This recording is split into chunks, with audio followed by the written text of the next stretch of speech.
أعوذ بالله من الشيطان الرجيم. بسم الله الرحمن الرحيم. ألف لام ميم را. تلك آيات الكتاب والذي أنزل إليك من ربك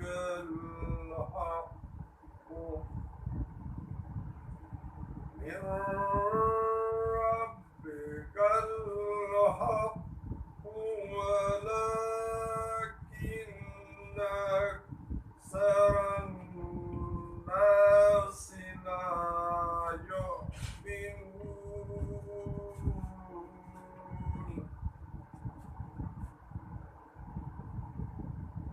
آج کا ہمارا موضوع سورہ رات کی کچھ آیات کی روشنی میں اسرار خلقت و آفرینش کے بارے میں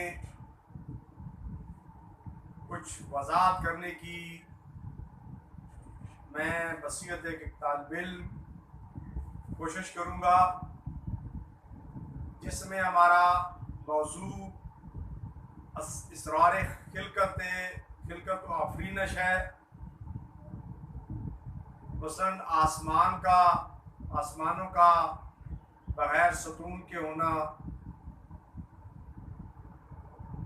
اور خلقت آسمان، آفتاب و ماہتاب کی تسخیر،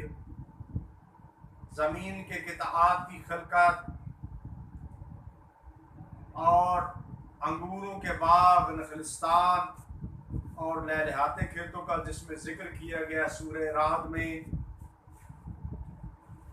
سورہ رعد کی کسی بھی سورت کی اہمیت سے پہلے جب حروف مقطعات آتے ہیں تو حروف مقطعات اس سورت کی اہمیت کو واضح کرتے ہیں، اس کی اہمیت بتاتے ہوئے، جیسے کہ اس سورت میں الف لام میم اور را، جو صورتیں بھی الف لام میم سے اور الف لام را سے شروع ہوئی ہیں، تو ان تمام صورتوں کے مضامین جو ہے اس صورت کے اندر جمع کر دیے گئے ہیں۔ خداوند تعالیٰ ارشاد فرماتا ہے کہ تلک آیات الکتاب والذی انزل الیک من ربک الحق، یعنی یہ وہ حق ہے، یعنی جس کا خداوند تعالیٰ ذکر کر رہا ہے کہ یہ وہ نشانیاں ہیں کتاب کی جو تیری طرف جو ہے وہ نازل کی گئی ہے تیرے رب کی طرف سے حق کے ساتھ۔ تو یہ وہ حق ہے کہ جس میں کسی قسم کا کوئی شک نہیں، جس میں خداوند تعالیٰ ارشاد فرما رہا ہے کہ اے میرے نبی، جو تیری طرف تیرے رب کی طرف سے نشانیاں نازل کی گئی ہیں، آیات یعنی نشانیاں، وہ حق ہے اور اس میں کسی قسم کے شک و شبہ کی کوئی گنجائش نہیں ہے، کیونکہ ان حقائق عینی کو بیان کرنے والی کون سی ذات ہے؟ خود خداوند تعالیٰ کی ذات ہے، جو اس جہان کو بنانے والا ہے، یعنی جہان آفرینش، اور اس کے انسانوں سے روابط کا عینی شاہد ہے۔ یعنی خداوند تعالیٰ نے اس جہان کو جو تخلیق کیا ہے اور انسان کو خلق کیا ہے، اور اس جہان کے اور انسانوں کے درمیان جو روابط ہیں ان کا کون شاہد ہے؟ خود خداوند تعالیٰ جو ہے اس کی ذات شاہد ہے۔ اور یہ نشانیاں اللہ تعالیٰ نے حق کے ساتھ بیان کی ہیں، اور یہ ایک ایسا حق ہے کہ جو باطل کے ساتھ ملا ہوا نہیں ہے، اور اس سے اس کائنات اور انسان کے درمیان جو خداوند تعالیٰ نے تخلیق کر کے ایک رابطہ قائم کیا ہے، یہ رابطہ حق کی نشانیوں کے ساتھ بالکل نمایاں اور واضح ہے۔ مزید اس کے لیے کسی استدلال کی ضرورت نہیں ہے۔ جیسا کہ خداوند تعالیٰ ارشاد فرماتا ہے کہ اللہ الذی رافع السماوات بغیر عمد ترونہا، اور اللہ تعالیٰ کی ذات جس نے آسمانوں کو بغیر ستونوں کے بلند کیا،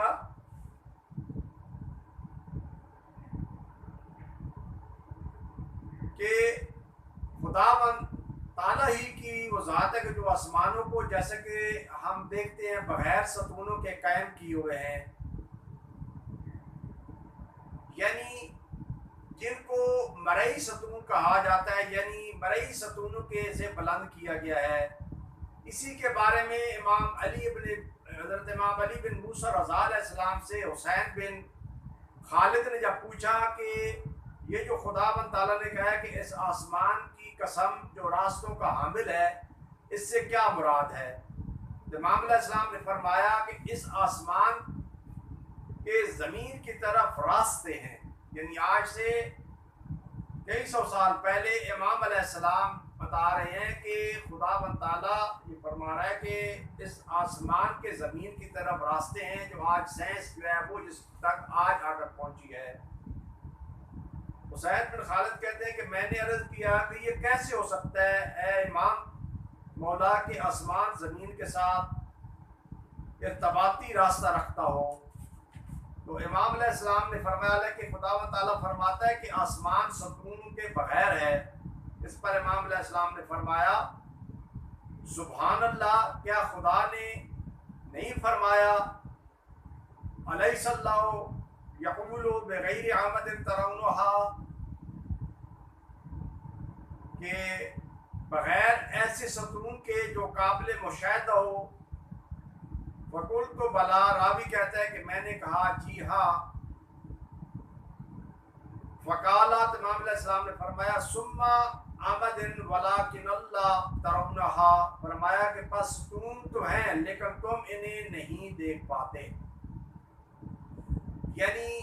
نور کے ستون جو غیر مرئی ہیں دیکھے نہیں جا سکتے۔ اس سے پہلے آسمانوں کی خلقت کے بارے میں بیتلیمیوس کا جو نظریہ تھا وہ بتاتا تھا کہ جس طرح پیاز کے چھلکے آسمان کی اسی طرح ایک دوسرے کے ساتھ پیوست ہیں، 1000 سال تک اس کا یہ نظریہ قائم رہا۔ جیسے انسانی علم کی ترقی نے مزید ترقی کی منازل طے کرتے ہوئے جب اس نظریے پر پہنچے کہ آسمانی کرات میں سے ہر ایک اپنے مدار اور جگہ پر بغیر کسی سہارے کے ثابت اور معلق ہے، اور وہ واحد چیز جو انہیں اپنی جگہ پر قائم رکھی ہوئے ہے وہ قوت جاذبہ اور قوت دافعہ کا اعتدال ہے، یعنی قوت جاذبہ اور قوت دافعہ، جس کے بارے میں مولے متقیان علی ابن ابی طالب علیہ السلام امیر المومنین سے حدیث ہے، سفینۃ البحار جلد نمبر 2 صفحہ نمبر 574، تفسیر جو ہے علی بن ابراہیم قمی نے کی، کہ امام علیہ السلام فرماتے ہیں کہ یہ ستارے جو آسمان میں ہیں یہ زمین کے شہروں کی طرح شہر ہیں، کہ جن میں سے ہر شہر دوسرے شہر کے ساتھ، ہر ستارہ دوسرے ستارے کے ساتھ نور کے ایک ستون کے ذریعہ مربوط ہے، یعنی ہر ستارہ اپنے مدار پر قائم ہے، اور ان کے درمیان جو پائے جانے والی قوت جاذبہ اور قوت دافعہ ہے اس نے ان کے درمیان اعتدال رکھا ہوا ہے، اور مولا فرماتے ہیں کہ ان کے درمیان ایک نور کا جو ہے وہ ستون ہے جو اس کو کنٹرول کیے ہوا ہے۔ پھر خداوند تعالیٰ ارشاد فرماتا ہے اس کے بغیر بعد ثم استوى على العرش وسخر الشمس والقمر كل يجري لأجل مسمى يدبر الأمر يفسر الآيات لعلكم بلقاء ربكم توقنون۔ اور اس کے بعد اللہ تعالیٰ نے سورج اور چاند کو یعنی عرش استوا سے مراد یہ ہے کہ اللہ تعالیٰ کا کنٹرول، اللہ تعالیٰ کا تسلط، یعنی اللہ تعالیٰ کا جو ہے وہ پورا کنٹرول عرش جو ہے اس کو ظاہر کرتا ہے، اور اللہ تعالیٰ کے تسلط اس سے مراد ہے، اللہ کا تسلط۔ پھر سورج اور چاند کو مسخر کیا اور انہیں فرما بردار اور خدمت گزار قرار دیا، جس طرح امام زین العابدین علیہ السلام اپنے دعا میں کہ اللہ تعالیٰ نے تمام اس خلقت کائنات کو تخلیق کر کے، زمین، سورج، چاند، ستارے، پورے نظام کو تخلیق کر کے تمام کو اپنے امر کے تحت کر دیا اور ایک رستے پر لگا دیا کہ جو اب تک جو ہے وہ اسی رستے پر قائم ہے، خدا بند تعالیٰ کے امر پر ذرا برابر بھی اس سے کوئی روگردانی یا انحراف کوئی چیز نہیں کر سکتی۔ سورج اپنے وقت پر طلوع ہوتا ہے اور غروب ہوتا ہے، اور زمین اپنے مدار کے ساتھ، اور ستاروں کا رات کا آنا اور دن کا جو ہے وہ چلے جانا، یہ سارے جو ہے وہ اپنے ایک نظام کے تحت اللہ تعالیٰ نے جس نظام کے تحت لگایا اسی نظام کے تحت جو وہ چل رہے ہیں۔ تو سورج اور چاند کو مسخر کیا اور انہیں اللہ تعالیٰ نے اپنا فرما بردار بنا دیا اور خدمت گزار قرار دیا کہ جو نور چھڑکتے ہیں اس عالم کو، یعنی ایک عالم کو روشن کرتے ہیں، موجودات زندگی جو ہے وہ موجودات زندہ، جتنی بھی زندہ موجودات ہیں ان کی پرورش کرتے ہیں۔ یہ سورج اور چاند جو ہے وہ دریاؤں میں مد و جزر پیدا کرتے ہیں۔ خلاصہ یہ کہ تمام حرکتوں اور برکتوں کا یہ سرچشمہ ہے۔ پھر اللہ تعالیٰ نے فرمایا کہ یجری لاجل مسمى، یعنی جہاں مادہ کا یہ نظام جاویدانی اور ابدی نہیں ہے، اسی طرح یعنی شمس و قمر یہ ایک معین مدت تک اپنے راستے پر گامزن ہیں اور حرکت جاری رکھے ہوئے ہیں، جس میں کسی کی کوئی طاقت نہیں کہ اس کی حرکت کو، اس نظام کو جو خداوند تعالیٰ نے جس نظام پر اس پوری کائنات کے نظام کو لگایا ہے اس میں ذرا برابر بھی کوئی تبدیلی پیدا کر سکے۔ جب ہم یعنی یدبر الامر، یعنی اللہ تعالیٰ نے ہر حرکت کے لیے ایک حساب اور ہر کام کے لیے ایک تدبیر اور ہر حساب کے لیے ہدف اور مقصد نظر میں رکھتے ہوئے اللہ تعالیٰ نے اس نظام کو ایک رستے پر لگایا ہے۔ جیسے کہ اللہ تعالیٰ ارشاد فرماتا ہے سورہ انعام میں فالق الاصباح وجعل اللیل سکنا، یعنی صبح کو پھاڑتا ہے، یعنی صبح ہوتی ہے اور اللہ تعالیٰ نے رات کو جو ہے وہ اپنے بندوں کے سکون کے لیے بنایا، والشمس والقمر، اور چاند اور سورج اور چاند کو حسباناً حساب کے لیے بنایا۔ ذالک تقدیر العزیز العلیم، یہ علیم جاننے والی غالب ذات نے کی یہی جو ہے وہ تقدیر اور اندازہ ہے۔ تو اسی طرح اللہ تعالیٰ جو ہے وہ اس صورت میں فرماتا ہے کہ ایک ایک بات کو یعنی اللہ تعالیٰ جو ہے وہ واضح کرتا ہے، نفصل الآیات لعلکم بلقاء ربکم توقنون، یعنی کن کے لیے کہ جو اپنے رب سے ملاقات کرنا چاہتے ہیں، اور ان تمام باتوں کو تفصیل سے بیان کر کے تاکہ تمہیں لقاء اللہ اور دوسرے جہان کا یقین پیدا ہو جائے، تاکہ انسان کے اندر ایک یقین پیدا ہو کہ انسان نے اللہ تعالیٰ کی طرف جو ہے وہ پلٹ کر جانا ہے